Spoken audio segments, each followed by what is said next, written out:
Welcome to the podcast. If you'd like to listen to an ad-free version of this episode and all of our episodes, then search True Crime Today Premium Plus on Apple Podcasts and press subscribe. That's our premium channel where all of our ad-free and advanced episodes live, all in one place. True Crime Today Premium Plus. Search it on Apple Podcasts and press subscribe. Even try it for 3 days free. The last thing they saw was someone they trusted. You're tuned in to Hidden Killers with Tony Brueski, featuring retired FBI Special Agent and Chief of the Counterintelligence Behavioral Analysis Program, Robin Dreeke. Lots of people are asking, how did the victims, allegedly, of Diddy get to the state of not being conscious of what was going on, of being able to be persuaded to go down dark paths with Diddy and his accomplices? Well, one attorney thinks they may have the answer to it, and it's not just spiked drinks. It's spiked baby oil. Joining me to discuss, Robin Dreeke, retired FBI Special Agent, Chief of the Counterintelligence Behavioral Analysis Program. My God, we have spiked drinks, we have all sorts of things, and now those 1,000 bottles of baby oil, it makes sense why they have them. He's allegedly, according to an attorney that's representing about 120 victims, spiking the oil. Thoughts on this one? Boy, you take money, you take desperation, and you can come up with amazing concoctions. Who would I never even heard of that. Spiking baby oil and throwing it on people to drug induce them. There's a new one every day with him, isn't there? I didn't know that was even a thing. The allegations are that it might have been a drug like GHB or something like that.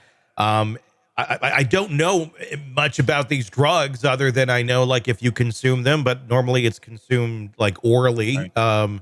That it can have its effects, but through the skin. I mean, there's topicals and things like that. I guess one would have to assume, you were exposed to it that way. It can also have those sort of effects. I always got a different take on some things. The first question that came into my mind when I saw something, when you see something so unusual like that I've never heard of that before. Granted, I recruited spies, and so I might not have necessarily, but even in all the cases you and I cover, I've never heard of this, right? Who gave him that idea? I mean, so it always kind of, like, where'd that come from? What unhealthy individual knew to do that? Mm-hmm. And so, again, when we're looking at behavior arcs of unhealthy, there's someone super unhealthy that even put that idea that you could do that into his life. I mean, that just... Was there someone, or, I mean, this could, I think, have come from a depraved mind like Diddy himself, where it doesn't necessarily need to be an outside influence. Maybe, yeah. I mean, who really knows? I mean, the level as to which he went. One does have to wonder, though, he, I'm sure, surrounded himself with other somewhat like-minded individuals where not every idea was coming from him. Yeah, somebody likely maybe did have to think about this. What does this speak to? I mean, this is a man who has really, I mean, somewhat speaking, unlimited power to a certain extent until he didn't. He has all the riches he could possibly need for the rest of his life. He has fame. He has notoriety. He has popularity. He has his own line of alcohols and such, which he could easily serve. And he did serve. And there's also, of course, allegations that he was drugging that too.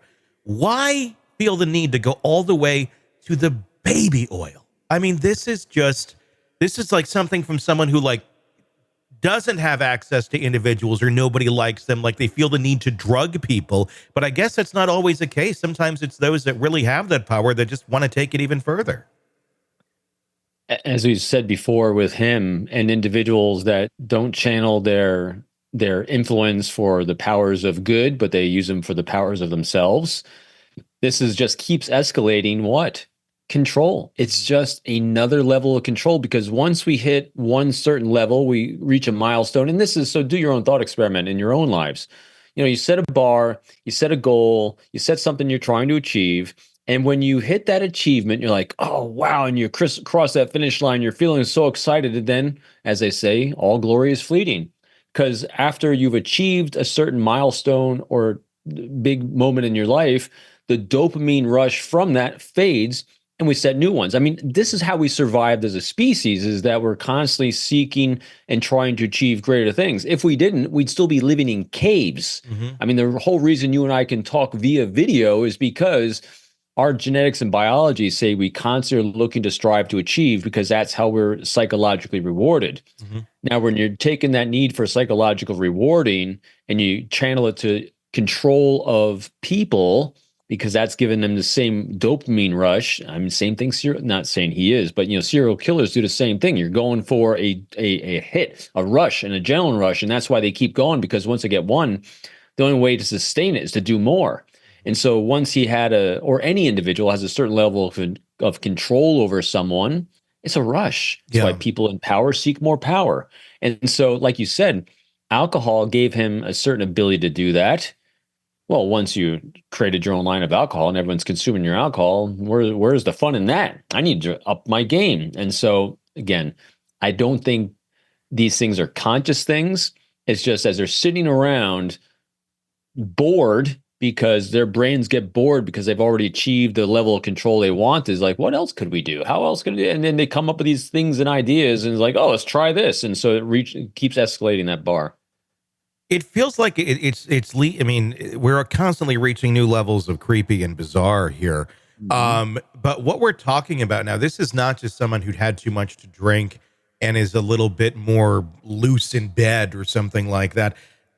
We're talking people that are drugged here really to a state of almost being like a corpse. I mean, if you've consumed the alcohol, the drugged alcohol, allegedly, and now you've rubbed the drug-laced baby oil over you, you're kind of laying there in a catatonic state. This is no longer like willing participant or participant in any way, shape, or form in the sexual acts. This is getting really fucking weird, where it's literally these people are pretty much asleep and unconscious while he is doing these things, or his people are doing these sort of things, and he seems to really enjoy it. We're hearing account after account of people waking up and then him making some sort of comment of like, yeah, and I did that to you too when you were out. This is just, I mean, this is just getting so freaking bizarre and dark. I mean, it sounds like a level of control where I don't know that we've heard of this before in a big celebrity case where the people literally have to be catatonic and pretty much out of it for him to seemingly enjoy his time with them. Well, as you're describing it, it's because it's not about the sex. No, it's about the control. And so use that as your own optic and lens as we keep seeing things play out with him and the charges that are coming against him. We're going to see in every single instance, as these things, remember, every time something looks really, really complicated, it's really not. Yeah. There's always a base motivation for behavior. And the base motivation for his behavior, as assumed in looks and likened through charges, is control. It wasn't about sex. He had plenty of that. Everyone around him had plenty of that. It was about the control of the people he was doing it to. He wasn't reveling in anything and highlighting after, the way you described it. It wasn't saying, hey, we had a great sexual encounter. How awesome were we together in bed? No, it was like, hey, look what I did to you. Yeah. That's control. It's messed up. It's messed up. And when you have that level of resources at his disposal and you have a level of implied fear and retribution to people around you, and you have the financial resources to do whatever you want for those levels of control, it's going to keep pushing the boundaries until it can't be, until it's stopped, until this is what's happened right now. Can you imagine if charges weren't brought against him, how far reaching it would be and the level of depravity that would have happened? Because it would have kept going until he either killed himself or killed others and killed them all off. I mean, it literally, there's no meeting that level. In other words, once you reach that one level, you say, oh, I'm satisfied now. Mm-hmm. There was no level of satisfaction.